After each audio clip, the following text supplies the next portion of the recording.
to my new YouTube channel because I got a freaking strike because I dared to talk about someone deleting their existence because these apps are so finicky now. They don't want you talking about real life stuff, which is crazy. I think that when we can't use certain words, what is it doing to these words? Like, life is not a game. Like, I get social media is supposed to be happy, happy, joy, joy, but like, there are some serious things that you have to talk about, and the fact that you talk about deleting yourself instead of the other words that they don't like, it's kind of crazy to me. I've still never be used to that. I remember my best friend asked me, she was like, why do y'all say unalived? I'm like, that's what they like. They don't like you saying other stuff. And it's just crazy to me because, yeah, it takes away from talking about real stuff because you got to watch. And it's just, these apps are so finicky now, y'all. So if y'all want to see the videos, y'all, I just started this thing. I gotta find it. I don't even remember the name no more. Let me see what it is, because I don't even know. It is going to be Suge Knight video. So, you want to watch this video, it's going to be at Suge Knight, SUGEKNIGHT video, Suge Knight video. It's going to be my backup until I get off of punishment. You know, I'm grown out here. And y'all just be hating. Like, I try to follow the rules, the little music, but, you know, my little app throws in a real song every now and then. It's just so, like, and I only did this because of my husband. It was like, why didn't you start another channel? Because he likes seeing the videos. I want people to see the videos. I like y'all to see what I'm talking about. But you don't have to. I'll try to be creative in the way I describe things, if I could talk tonight. What did I do today, though, after sulking about that? What did I do today? I went to the gym. My mind is... And I went to the dentist. I hate dentists. I told my husband I'd rather get my uterus scraped than go to the dentist because at least with your uterus, like, you don't have to use it all the time. Like, with your teeth, your mouth, you gotta do everything. You gotta eat. You gotta, it's like these people, they go crazy and they're cleaning and scraping and digging and waterlogging me. Like, I have no secrets to tell you. And it's like, dude, I'm like about to be 47 years old at this point.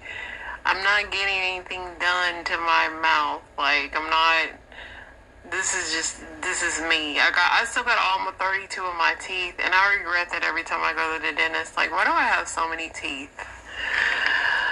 So I hate the dentist, but I got it over with. I don't have to go back till January, and I'm happy about that.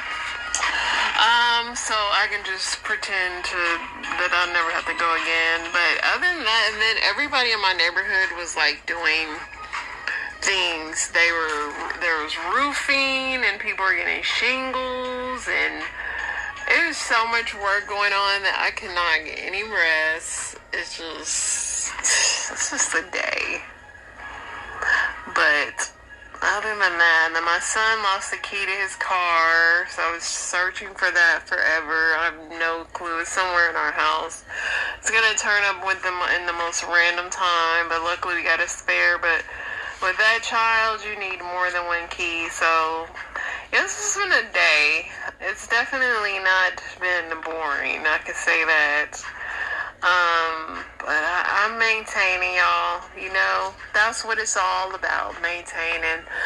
Other than that, y'all, let's get into this news. CDK Global, a company that provides car dealerships across the U.S. with software for managing sales and other services, shut down after cyber attacks crippled the platform. That means if you're trying to buy a car right now, good luck. Unless you got, I don't even think you can get a car for cash because the titles and all that. And they said they was going to have it fixed, but clearly it ain't. U.S. health officials on Tuesday warned doctors to be on alert for dengue cases, with the tropical disease that's breaking international records. Wonderful. Marin County authorities have positively identified the body of a man who was found in the woods there decades ago. A new study finds that median retirement savings of people who are 55 is just $50,000, far from what experts recommend. Well, experts, why don't you give them more? I hate when they say, experts recommend you should have this. Well, guess what? The IRS issued a rare apology to billionaire investor Ken Griffin for releasing his tax records to the press, as well as other taxpayers whose information was breached. The tax agency said in a statement on Tuesday, yeah, right. They like, look how much this mofo don't pay in taxes. CBS News projects George Latimer has won the Democratic primary election in New York. Jamal Bowman's out of there. I didn't know who he was. Representative Lauren Boebert wins a crowded House primary in Colorado. Y'all like her up there, huh? 16 of the world's most notable economists, all Nobel Prize winners, are warning that former President Trump could stoke inflation if he wins the president. I mean, can it get any worse? WikiLeaks founder Julian Assange pleaded guilty to single felony charges for publishing U.S. military secrets as a part of the deal that secures his freedom and concludes a drawn-out legal saga that raised divisive questions about press freedom. CBS News investigation found ChatGPT gave incorrect or incomplete answers to some questions about how to vote in battleground states. Okay, but is it giving the right answers on job interviews? That's what I need to know.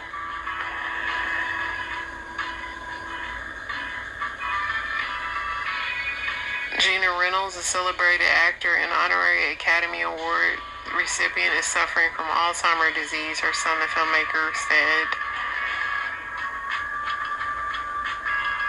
Two courses blocked part of Biden's Save Student Loan Repayment Plan. Here's what to know. What to know is y'all not getting them loans repaid.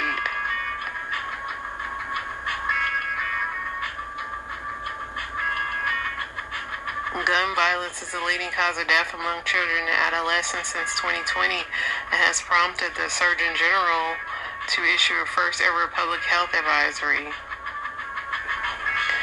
A man who fatally shot 5 people and critically injured a 13-year-old girl at multiple apartments near Las Vegas has killed himself. Crazy. A rail bridge connecting Iowa and South Dakota collapsed as deadly flooding continues to impact the Midwest. And going through it up there. There are no signs so far that the LB1 variant is causing more severe disease in COVID-19 patients. The Center for Disease Control says as infections have begun to accelerate in this summer's wave around the country. I don't even know what level of variant we're on right now. LB1. It's a new name every week. So, I talked about this yesterday, but this 41-year-old woman from Chicago has mysteriously vanished while on a yoga retreat in the Bahamas. Now the retreat and local authorities are working together to find the missing woman.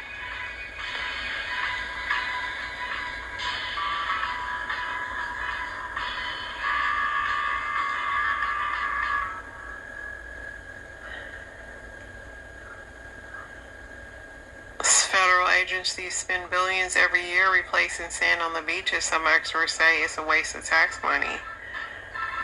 Why do they have to replace sand on beaches?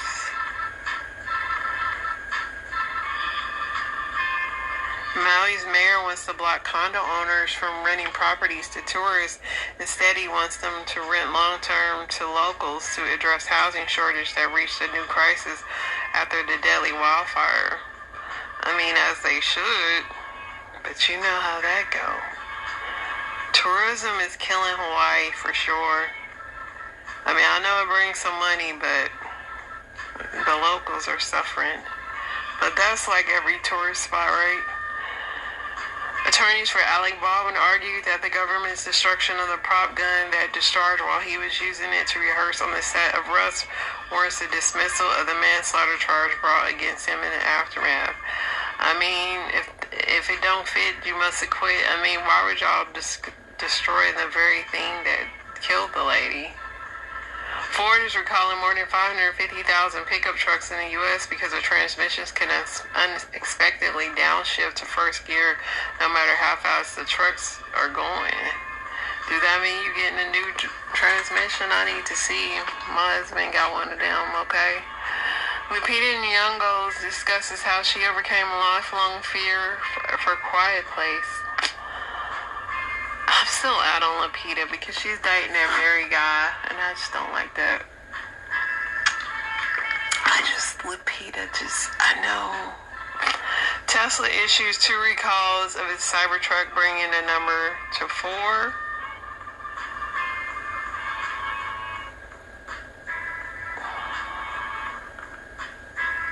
Be careful, those rip currents is still taking place down there.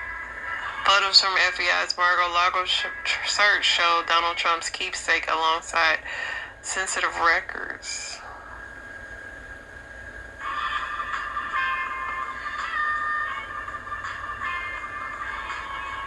Hurricane tracking goes weather satellite is poised for a late afternoon launch Tuesday atop a powerful SpaceX with a heavy rocket. Hunter Biden suspended from practicing law in D.C. after gun conviction. Why didn't he just defend himself if he's a lawyer?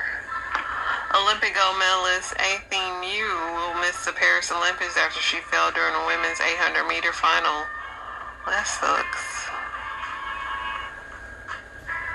Sudan's raging civil war could see 2 million starve to death, and an aid agency says the world is not watching. Of course they're not. Sad.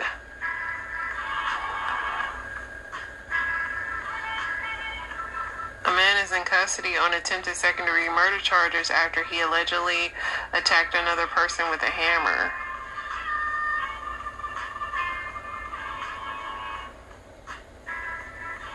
I'm reading these news stories and I'm like, I said a lot of stuff here. We gonna see what's gonna happen because these sites is getting so finicky. A 14th teenage girl accused in a fatal stabbing of a Toronto homeless man 2 years ago pled guilty. There was chaos outside the Parliament of Kenya on Tuesday as police opened fire with live ammunition and tear gas at young protesters amid demonstrations against proposed tax hikes. The U.S. Surgeon General declared gun violence and, oh, I already said that. But I don't want to say pew. I'm going to have to say pew pew now. Like, this is getting out of control. See the moment a 2-year-old boy choking on a piece of candy was saved by firefighters in Argentina.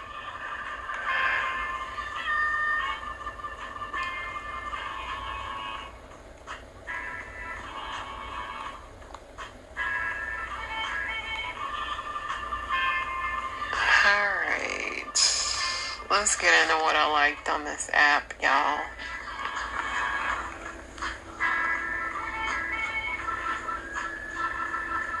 As slaves. Being charged with a felony, child neglect, creating risk of injury. The 2 children were being locked in a barn at this home on Cheyenne Lane in Sissonville. They weren't able to locate any guardians or parental figures or anybody around the residence or the barn, and started having a conversation with 2 children that were inside the barn. Deputies eventually forced their way into the barn, where they said they found a 16-year-old girl and 14-year-old boy inside a 20 by 14-foot room. Investigators say the teens had no way to get out of the shed, with no running water, no bathroom. The girl told deputies their parents had brought them food around 6 o'clock that morning, but said her and her brother weren't allowed in the house and were locked in the barn for long periods every day. Eyewitness News spoke to neighbors who were afraid to go on camera, but claimed multiple families called police about the children's safety several times, and they are thankful they are now safe. Well, I mean, it's a pretty bad case. I mean, it's in any type of situation like this, it's not really comparable. Horrific conditions condition. Like, it's just not how you want or how you would even expect children to be raised or been taken care of. Lance and Whitefeather eventually showed up at the home. They're now charged with child neglect, creating substantial risk of injury. The mother admitted the children were left in the shed, but reportedly told deputies they, quote, liked it. They're trying to, get the children back in better living conditions, better placement, and the detectives will continue to investigate and build this case. And deputies said a third child, who was about 5 or 6 years old, was found alone in the main home. Now, the child was found crying and close to the railing of an approximately 15-foot drop from a loft. Bond was initially set at $200,000 cash, and they were both able to post it. Prosecutors have said in a new complaint for forfeiture, the couple sold a $725,000 80-acre ranch in Washington State and sold their Sissonville home to post bond, and they believe both of these properties were paid for through trafficking. That will be decided in a separate court matter, but because of this, prosecutors say they found discrepancies in the financial affidavit Lance filled out for a court-appointed attorney. They wasn't just looking at them for that slavery thing. They was looking at them because they got some money. They trying to get that money, baby. That's crazy. So yeah, this West Virginia couple caught forcing their 5 adopted black children back into 1700s slavery. Sad. And now we'll see a spider eat a wasp.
The stinger was so big, but that spider, he hemmed him up with that web. This is better than watching Spider-Man and Ant-Man or Wasp-Man. Yeah, I'd probably kill that spider afterwards, though. That thing was too big. Period. So I sprayed this about 3 foot in the air above my cucumber plant so that the bugs would leave my cucumber plant alone. And then I came back 2 hours later, my cucumber plant and all the grass around it was dead. So I thought, well, that was a fluke. So I thought I'd try it. So I'm spraying some on the ground today. In the weeds as a continued experiment. Because Friday I sprayed this area with this off and it killed it overnight. So I'm thinking this is better than Roundup. I would never put the kid's skin. I mean, we be spraying it on our skin like it's lotion, baby. I mean, listen, we're doomed. We're doomed, y'all. They just now discovering this stuff. Alright. I'm still scared to upload this video because I'm like, these people been just riding my tail lately. Okay, y'all, let's go to TMZ, see what they got going on. Boy Tinsley Matthews, band alum, arrested for DUI. I have no clue who that guy is. Oprah once felt too fat for Don Johnson's Christmas party. Okay, Oprah, you're not fat anymore. JJ Redick denies calling a woman an N-word. This girl said that he called her N-word when they were in college. He was a college coach or something. I'm not even gonna read that. but they wrong for that. Aries spilled colonoscopy PSA to black men, cut the homophobia and get it done. Aries, why you still got your hat on in the hospital, bro? Crazy co-founder Epic Missouri Shifty, I don't know who that dude is. Gayle King doubles down on JT support post DWI. She's tired of cancel culture. People are mad at Gayle because she said Justin made a mistake, and they're like, how dare you? Kenya Moore is not returning to the Real Housewives season 16, weighing legal options. She posted these pictures of this woman like performing fellatio.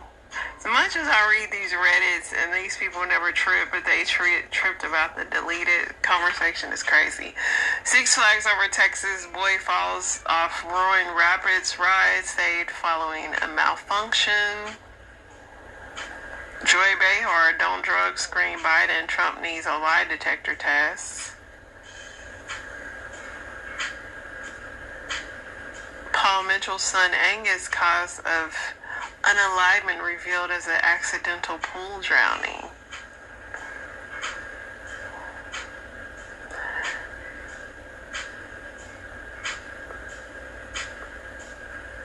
The Village People suing Disney for allegedly stiffing blackballing in lawsuit allowed to chug on.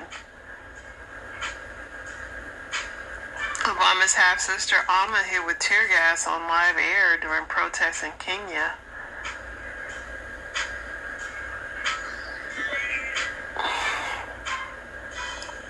Billy Ray Cyrus, I didn't abandon my estranged wife over her mastectomy. That would be messed up that she got a mastectomy and you're divorcing her, sir. Celine Dion suffers a painful seizure on camera in new Stiff Persons documentary. Celine going through it.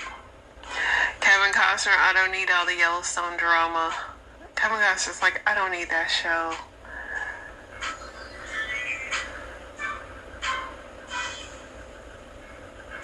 Ariana Grande calls Dahmer a dream dinner guest. Ariana is a weirdo. Ever since she licked that donut, I don't have nothing to say about that girl. Travis Kelce dances around Taylor's ex's topic. What happened? Jeremy Renner, no more energy for challenging roles after near fatal accident. He looked like he'd been in an accident. He's not the same.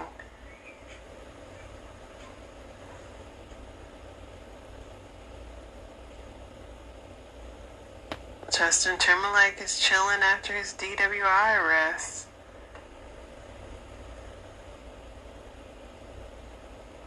Ex-wrestler Too Cold Scorpio stuck. Man needed staples and stitches. Horrific pictures on the show. I'm not going to use that it was a knife because, you know, I don't know no more. Morgan Walman, let me see that thong. Alright. Let's see what else is going on, y'all. If this thing gets struck because of today, I just don't even know what to tell y'all. I'm going to see y'all in a week. I mean, I'll still do my podcast, but I'm not doing any more video ones until they get this crap right.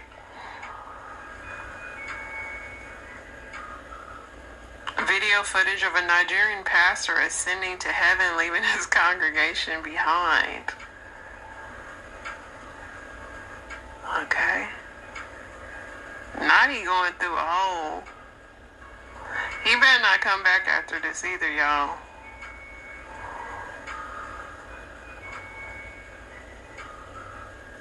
He gone. Wow. He better not come back after that. What are these comments saying? He going in the attic. Y'all don't stop playing with God. I give you Paris in springtime. How are you going to explain preaching again next Sunday? God said there will be lots of false prophets. Do not be deceived. God is not to be mocked. Galatians 6:7. Going to heaven through a ceiling is wild.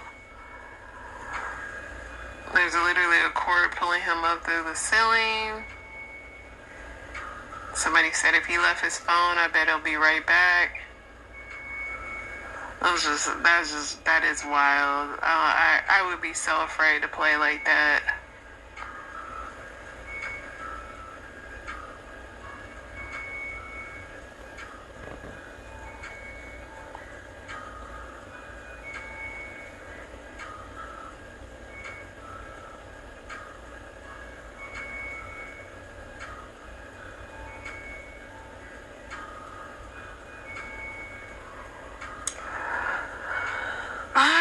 Y'all, let's see what is on Reddit and what I can't read no more, cause these people be tripping with me, baby.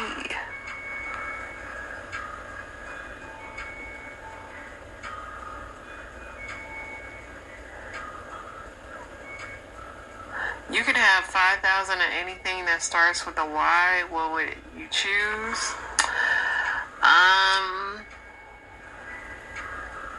I mean, yen, that's money. It starts with a Y. I don't know what the rate is right now, but I'll take 5,000 yen. 5,000 yachts, then I'd sell 4,999. Where'd you park them all, though? Because that's going to cost you more if you can't even afford to park them all. Somebody said 5,000 yesterdays. I'll take 5,000 yaks, please. Year's worth of income. I know that's right.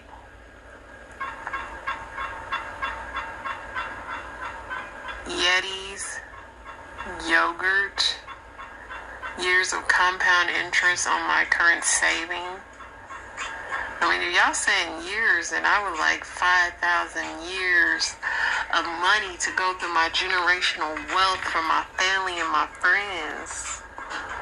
Millions of dollars. Yellow gold bars. I know that's right. You can have 100,000, but you can never get drunk or high again. Are you interested? Yes. I don't need that stuff.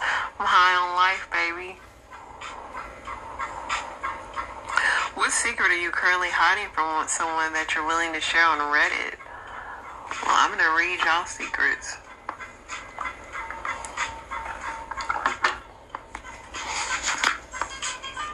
My husband has large feet, large enough that there are only a few places I can buy him shoes, and since the in-person near me closed, they're pretty much all alone. All that to say, his shoes cost money. He also grew up poor, like the kitchen floor was his bedroom floor. When he was studying to be a mechanic, blah, blah, blah. I bought him sale shoes several times.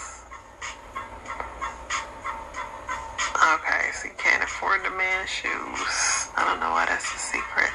I told my best friend I won a holiday in a raffle and wanted her to come with me for free of charge. We stayed in a nice hotel, did lots of activities, and I paid for it all on a prepaid card from the raffle. I didn't win anything. I booked it myself and paid for everything because she deserves it. How nice. I rented a bouncy house water slide for my wife's 39th birthday. She has no idea. That's fun. I've been homeless for a while and have a job interview at CVS tomorrow at noon. I'm so terrified. I need this job so badly. I'm desperate. I hope you get it.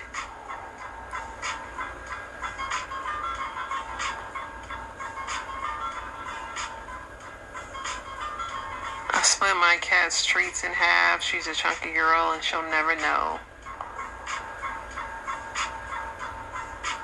Every day I fantasize about cashing everything in, leaving and creating a new life for myself elsewhere. Everybody think that. That is not no secret. I think everybody thinks that. What was the strangest rule you had to follow when at a friend's house? I'm gonna put my sister's friend on blast. Like her, that you couldn't put toilet paper in that toilet, which was very strange to me. I mean, I get it now as an adult, but it was very strange growing up. My friend's mom's boyfriend had one of those rooms we weren't allowed to in at any reason. Problem was, it was the living room. It was impossible to get to the kitchen without going through the living room. I also couldn't reach the door to the backyard, so I never once entered the kitchen in the house. And any trips to the backyard meant walking out the front door and going through the gate. Shoot, they have some steep rules. I had a friend whose dad was obsessed with vacuum lines in the house and would vacuum multiple times a day. We weren't allowed to walk on them because it would mess them up, so we had to tiptoe around the edges of the room if we wanted to go in the house. I witnessed him beating the crap out of someone for messing up the lines. My parents didn't let me go after that. That dude had severe OCD. I wasn't allowed to throw any of my female waste products in the house away. I'd have to wrap up my tampon or pad and throw it outside in the trash. Listen, I agree with that. I think the same for diapers. We had to keep our hands above the covers when we went to sleep so to make sure we weren't doing anything. I was 9, literally was the last time I spent the night there. They were strict.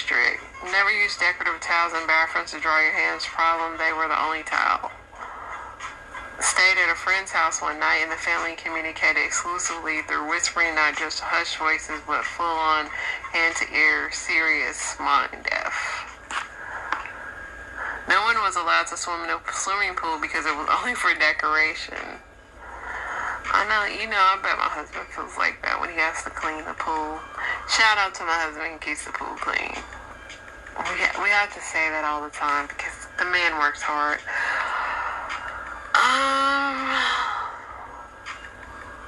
What's the wildest reason you've ever heard for someone calling off their wedding?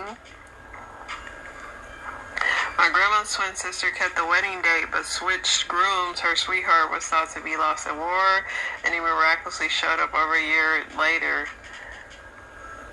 I'm glad she came 2 weeks before she was about to get married because that's crazy. The groom and some of his family was arrested by the FBI for running a child abuse material ring. The bride had no idea, but of course called it off immediately. Canceled the wedding because he was a Catholic and she was a Protestant. They decided to have 2 ceremonies, one at her church and one at his, but could not agree on which one would be first. Yeah. Called mine off after my ex-fiance ghosted me. I thought it was because I found out about his meth addiction. His mom posted a pic on Facebook of him and a girl I never seen in my life and their newborn baby. Dang. It's messed up when the mom be in on it. The bride ran away with the groom's father. Crazy. I think I'm going to get out of here because I gotta play it safe, y'all. I can't read the Am I the A-hole right now. I gotta tread lightly. But let's get into these story times.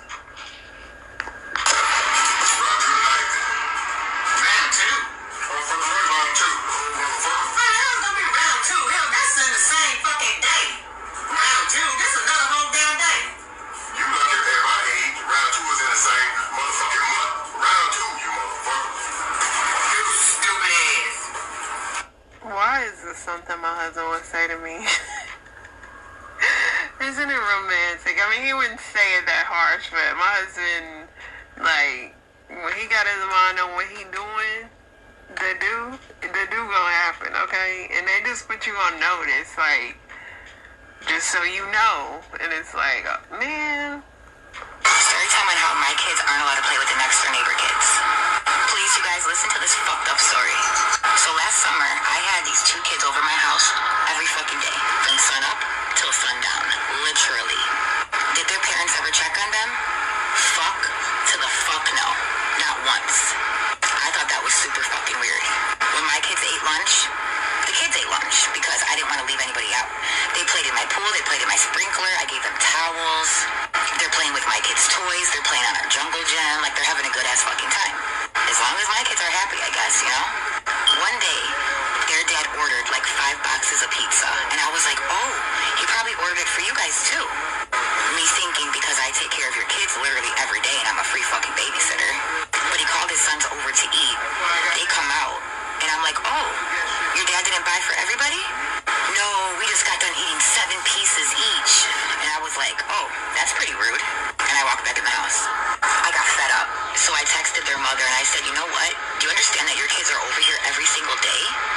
Nobody bothers to check on them. I'm feeding them. They're in my water. They're in my sprinkler. I give them towels. I give them snacks. And I don't think this is fair, I said, because my kids are never allowed to play on your lawn, but your kids are allowed to play on my lawn all the time. Make that make sense. Tell me why those kids were never allowed to play with my kids after that. They would yell to my kids from across the street, we're not allowed to play with you, my mom and dad said. Yippee skippy, good for me. But it was sad for my kids, you know, because they were their friends. So tell me why a couple weeks ago, the boys yelled to my kids, my dad said we could play with you guys. My kids being 9 and 6, yay! And I'm just like, whatever. So I let them play. They played for like 3 weeks, you know, on and off. And then the one boy yelled to my youngest daughter, my dad said we're not allowed to play with you guys anymore. And he's sticking his tongue out and he's going, nana, boo, boo. And I'm like, that's fucking weird. And I told my daughter, don't worry about it. You don't need friends like that. But they're sad, but they'll get over it. But I was thinking, like, what did their parents want to, like, find information out? Like, what was the purpose of you having your kids play with my kids for a couple weeks and then tell them again, coach them again not to play with my daughters?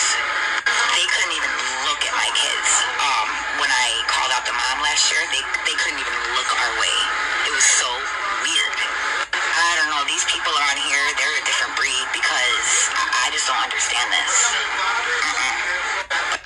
I don't let kids come to my yard. I mean, I don't mind my kids stand outside, but you ain't coming in my house. And then we need to take turns. Y'all go over there and play today. Like, we ain't every day all over here. But it's sad for the kids that the parents is beefing, but I'm so glad my kids are grown. Have y'all ever wanted to know what it feels like to have a heart attack? Or what it feels like to have a stroke sneak up on you?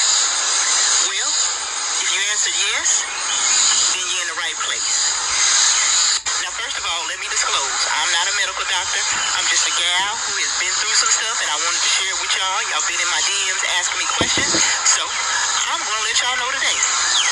So 2 weeks before my heart attack, this is in 2018, June 21st is when I actually had my heart attack.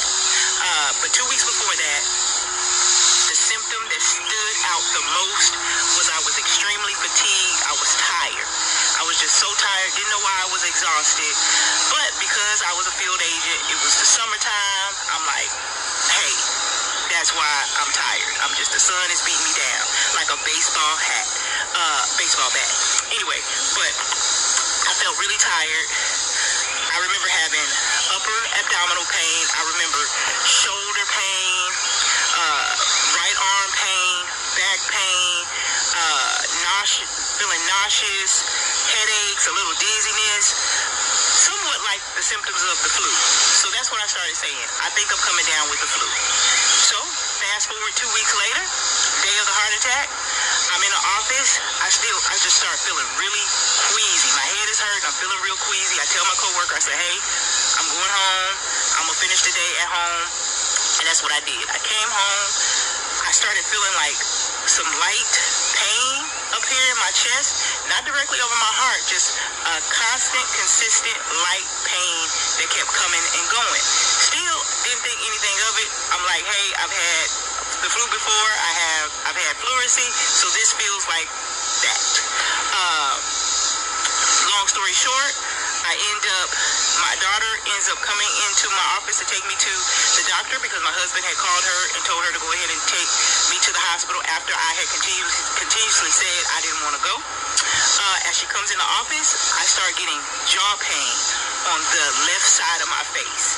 It goes down, comes all the way down, and my hand is tingling. We get in the car, we go to the hospital. By the time I walk through the emergency room doors, I'm vomiting. And I'm dizzy.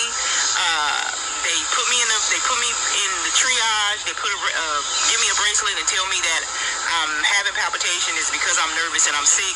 They get me out in the waiting room, and I start feeling clenching of my chest. It felt like somebody was actually stepping stepping on my chest. Like I was laying on the ground and somebody was stepping on my chest and I couldn't get the breath out.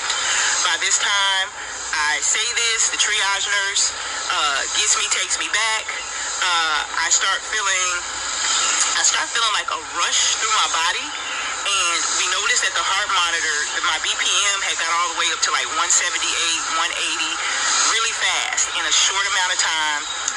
Long story short, doctor comes in, does my blood work, comes back in, tells me I'm having a heart attack. Basically, I'm told I'm stressed out. I need to lose some weight. I need to basically quit my job because it's stressing me out.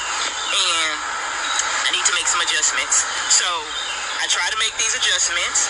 But, you know, the symptoms, these symptoms are coming and going. They're not as bad as they were. Fast forward, 9 months later. I have a few hospital visits, been in the ICU, but the day of my stroke, it's a normal day. I'm feeling good. It's sunny outside. My coils is coiling. My hair is popping. I got a red suit. I'm going in the office to do some work. I'm laughing and giggling with my boss. I feel good. I don't feel an ache or pain in my body. I don't feel nothing wrong with me at all. This day was probably one of the best days I had ever had in a long time because I was just dealing with so much sickness, y'all. So I'm walking over to my desk, minding my business again, getting ready to do some work, preparing for this town hall meeting. I sit down at my desk and I get a headache, like a sudden headache. And as soon as the headache starts, it seems like I get vertigo. The room starts getting blurry. My vision starts getting blurry. I start getting dizzy. It's like the room is spinning. Next thing you know, I feel off balance. I feel like my speech is slurring. I'm trying to talk. I'm trying to say something. Nothing's coming out. And I remember feeling like I couldn't move, but I was trying to move. And I remember trying to speak, but I couldn't get out anything. I couldn't get out anything. I don't remember anything other than it going black. What happened was I was standing in one space. I actually had moved out of my office space. So after that, I lost all memory. So after I started, to the point where I was trying to talk, I lost my memory. Was told that I walked out the office and somebody saw me. I couldn't speak, I couldn't talk, and I collapsed. And basically, that's what my symptoms felt like. So it was dizziness, slurred speech, paralysis, vertigo, dizziness, headache, all those different things, right? So if that is what it feels like to have a heart attack, feels like to have a stroke. Don't take this as medical advice. This is just telling you what my symptoms are. This is to make you aware. And if you have any concerns about any of the symptoms that you're having, then I suggest don't Google them. Go to the doctor and let your doctor know. If you're not comfortable with what your doctor's saying and you don't have an advocate to go with you, then find you another doctor. But take your symptoms serious because the body has a way of telling us what's wrong. It's our best friend. Our body is our best friend, and when something's going on, it's going to let us know and it's going to warn us. Like I said, when that engine light comes on in a car. I mean, we definitely got our point, but everything she said is like, we all have this freaking work, and of course, ideally, they say, you're too stressed, you need to quit your job, you need to, this world is so crazy. Update. So it has been confirmed that Javante Scooter Bryce had been DL. His baby mother found out, and that's when Scooter proceeded to go on his rampage and shoot and kill his 48-year-old mother at a Motel 6. He then proceeded to shoot and kill his cousin Koya Bryce, who was in her vehicle at the time, and she died on the scene. Then he proceeded to shoot Pig, who was pregnant with his child at the time, and she later died at the hospital. My condolences goes out to the families of those beautiful women. It is so tragic. Like, it's really getting scary out here. And it's like, if you know that you are in the closet, live in your truth. Because this is unacceptable. That's what's wrong with a lot of these people. They in the closet and don't want to come out, and then when you expose them, they want to get all mad. My mom is currently serving a 20-year prison sentence for taking the life of her boyfriend. This happened back in 2010, so in 2024, or she's 14 years or halfway into that sentence. Now, if you follow my page, this is not news to you, but what I'd like to tell you about is how I have a current day relationship with my mother, even though she's 800 miles away and locked in a prison cell. You see, my mother has been away for a long time. She's only been my parental figure for a few years of my life. Now, to tell you about this, I'm going to have to rewind way back. I kind of don't know where to start. How about 1998? You see, in 1998, my mother was freshly being released from prison. Yeah, a different time. At that time, she had just completed 4.5 years for being an accessory to Schmur. Yeah, she was dating a guy who took the life of another dude. She knew all about it because she was there, and she didn't report it, thus she went down. And while she was there, I lived with my grandmother, my sister Daisy and I. Daisy's 2 years older than I am. And we lived with her because, unfortunately, when I was 4 and Daisy was 6, our dad passed away. The sticker gave out. So now with dad in the grave and mom in the pen, Daisy and I were doing okay with grandma. Until one day when I was 8, Daisy was 10. We got up one morning, grandma was nowhere to be seen. So we went to the living room and we looked down and there she was on the floor. And we knew at first glance there was no way that she was still alive. Then we ended up in a bunch of foster homes, and that brought us right back to 1998, like the story started. So mom just got out, and we got a house with her. And Daisy and my mom and I, we were a family again. It was rad. We had animals, we had pets, we had dogs, cats, a rabbit, I had a lizard, I had frogs, I had snakes. I bet that house smelled rank. So, to save the juicy details, because you can find those in a bunch of my videos on my profile, one day my mom met a guy named Mark. It's always Mark. She met him at a tavern. And she decided that Mark was so cool that one day she picked up and she left with him for good. And she left little Daisy and me to fend for ourselves. For months we lived alone in this house. First the electricity got shut off, then the water. We weren't schooled because we were homeschooled, so nobody came checking on us. And although we were super resourceful, I had a hatchet and I'd go out in the woods and I would cut kindling so I could make fires in the fireplace that we had inside. So not only could we cook, but we had the ambiance of fire for light and warmth and to keep our spirits high. Because living in a dark, cold house in the middle of nowhere in the Pacific Northwest is creepy. And as we saw ourselves getting skinnier and skinnier as days went by, as we ran out of food, we watched our animals get skinnier and skinnier. We fed them anything we could, but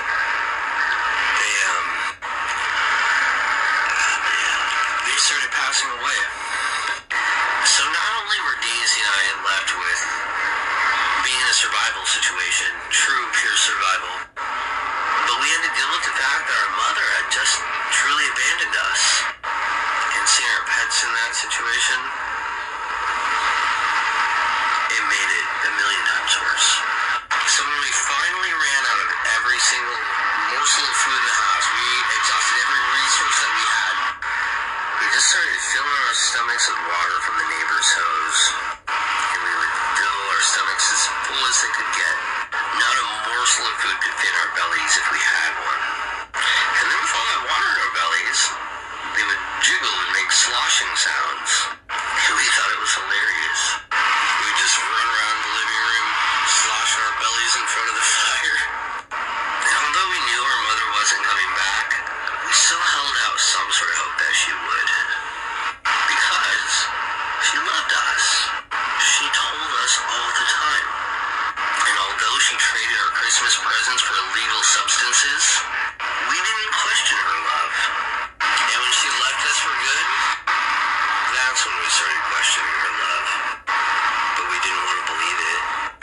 So long story short on that one, our aunt and uncle came and found us in that situation, and they took us. We hid from them because we did not want to go with them. We knew them well. They were not good people. I lived with them from the ages of 11 to 17, and that's when I bailed. It's been 19 years since I moved out with those people, and I figured it out on my own with friends and their families, and my own family, that aunt and uncle that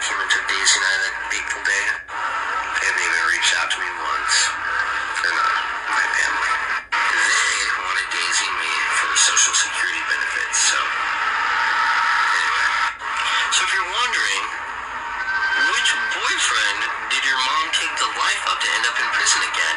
Yeah, it was Mark, that same dude that she met at the tavern. 11 years later, she smoked him. Obliterated his chest. It was something that straight up looked like Elmer Fudd would have used. And to this very day, she still claims it was an accident. And that that she grabbed off the wall accidentally went off and just happened to hit Mark while he was sitting in bed watching television. So yeah, between the accessory charge from when I was 6 to now this, the judge threw the book at her. 28 years. So you're wondering how I get to talk to my mom. Yes, telephone. Well, I can't just call her at any time. In fact, I can't call her at all. She has to call me. I'll get a random call from a 253 area code number. And on the caller ID, it'll say prison/jail. See, the same way that I had to talk to my mom from when I was 6 through 11. And now 22 through 36. And then the next, 14 or so years. But my phone will ring, and I'll answer it, and then it'll say, "You have a prepaid collect call from an inmate at Washington State Corrections Center for Women. To accept this call, press 1.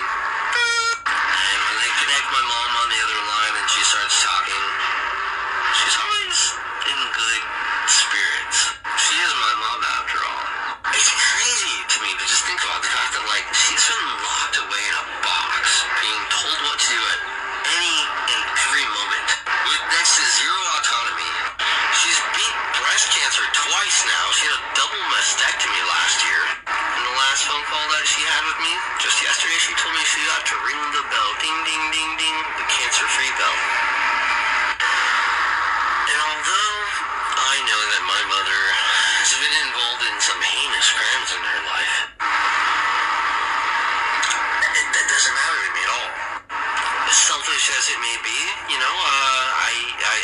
I feel more pain and sorrow from her abandoning Daisy and me back in 1999. I feel terrible for the man who lost his life in the 1990s and his friends and family. And for Mark, I don't care at all. That guy was the worst. And if you must know, so was his family. Very rotten people.